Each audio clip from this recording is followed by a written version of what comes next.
Mesdames et messieurs, bonjour et bienvenue dans Focus économique. C'est l'une des priorités du Maroc, l'hydrogène vert. Le chef du gouvernement Aziz Akhnouch a présidé une réunion stratégique du comité de pilotage de l'offre Maroc dans laquelle de nouvelles priorités ont été définies pour accélérer la mise en œuvre de cette filière prometteuse.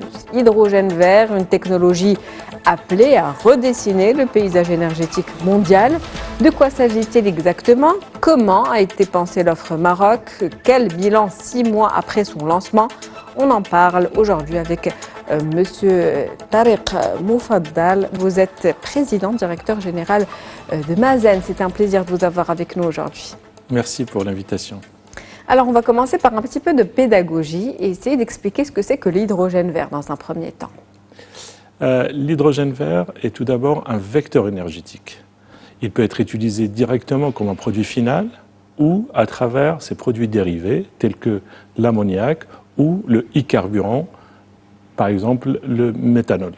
L'hydrogène vert, comme son nom l'indique, est d'abord produit à travers de l'électricité verte d'origine renouvelable. Après, on passe par un processus d'électrolyse de l'eau pour produire soit l'hydrogène vert et ses dérivés. Le développement de l'hydrogène vert va venir se substituer de ces équivalents qui sont produits à travers les énergies fossiles. Bien entendu, cela va contribuer à la décarbonation des économies des pays à l'échelle mondiale et ainsi à la réduction des émissions de CO2. Une énergie donc 100% verte, 100% propre. À qui s'adresse cette offre Maroc? Je tiens tout d'abord à rappeler que l'offre Maroc pour le développement de la filière de l'hydrogène vert est une initiative portée par Sa Majesté le Roi, que Dieu l'assiste, qui, dans la continuité de sa vision éclairée pour le développement des énergies renouvelables au Maroc, vise à présent à s'ouvrir aux nouvelles perspectives prometteuses telles que celle de l'hydrogène vert. L'offre Maroc s'adresse tout d'abord à tout investisseur ou consortium souhaitant investir au Maroc dans la production de l'hydrogène vert et sur l'ensemble de la chaîne de valeur. Depuis l'amont, la production de l'hydrogène vert, jusqu'à l'aval avec le procédé de transformation de la molécule d'hydrogène vert et de ses produits dérivés, en passant par les projets d'infrastructure. Quand je dis infrastructure, c'est les infrastructures portuaires, de stockage et aussi d'acheminement des produits dérivés vers les marchés d'exportation. Comment a été pensée la feuille de route de l'offre Maroc et qu'est-ce qui fait sa particularité aujourd'hui? L'offre Maroc, elle a été conçue de sorte à permettre une opérationnalisation de qualité rapide et couvrant l'ensemble de la chaîne de valeur de la filière hydrogène vert. Cette offre comporte 3 principales particularités.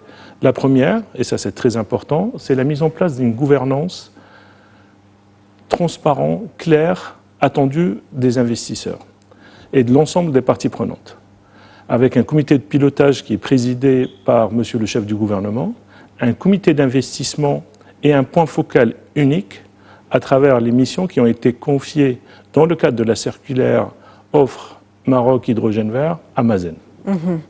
Donc, vous l'avez dit, une gouvernance transparente et claire pour les investisseurs. Quel est aujourd'hui l'avantage compétitif de cette offre Maroc? L'offre Maroc présente plusieurs avantages compétitifs. L'offre Maroc va permettre tout d'abord à l'investisseur de développer son projet dans un cadre facilitateur, bénéficiant d'une étroite communication, collaboration avec les différentes parties prenantes et entités du gouvernement marocain, à travers le guichet unique mis en place par Mazen et sa plateforme électronique. Un potentiel solaire et éolien important qui permet de mettre le Maroc parmi les 5 premiers pays au niveau mondial avec une qualité de ressources éoliennes et solaires disponible. L'accès à un foncier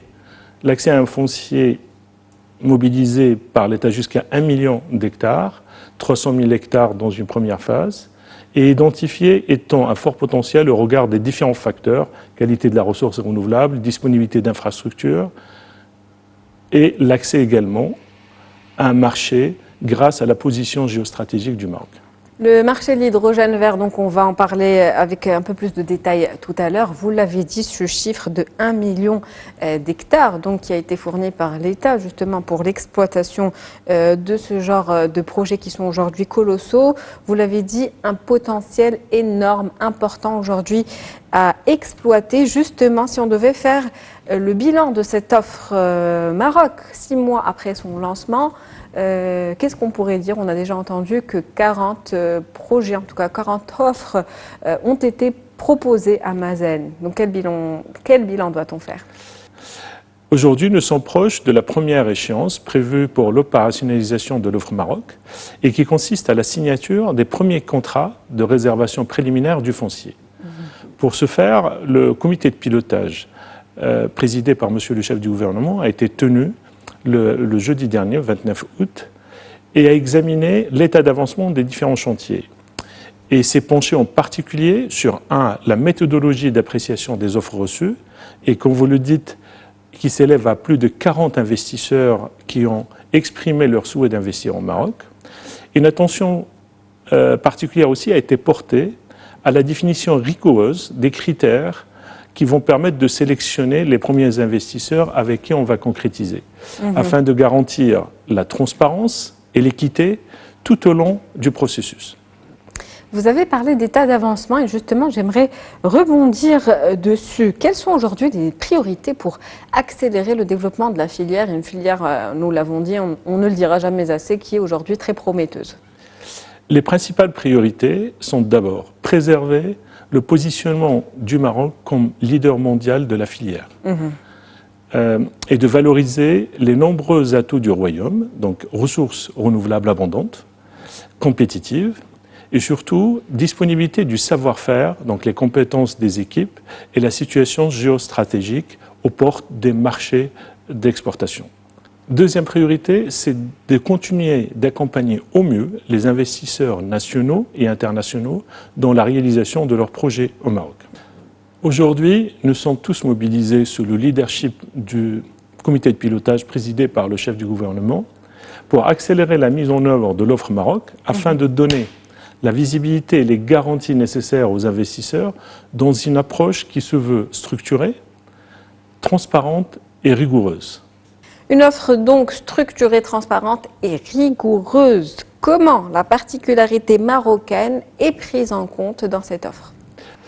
Nous portons une attention particulière aux externalités positives qu'offrent ces projets pour notre royaume. En l'occurrence, comment faire en sorte que ces projets contribuent de manière substantielle à la dynamique de développement socio-économique de notre pays. Le premier point concerne l'intégration industrielle, qu'elle soit horizontale, c'est-à-dire la localisation des entreprises qui contribueront à la production de l'hydrogène vert tout au long de la chaîne de valeur, ou verticale, en attirant des industriels qui vont consommer les produits tels que l'iméthanol, l'e-carburant, et qui aura comme effet, bien évidemment, la création d'emplois, le transfert d'expertise et de savoir-faire. Et un deuxième point concerne jusqu'où ces projets sont capables de contribuer à bénéficier aux populations locales basées à proximité des projets. Nous encouragerons ainsi les investisseurs à proposer des initiatives et des programmes ayant un impact durable et qui permettra de rehausser le niveau de vie de ces populations.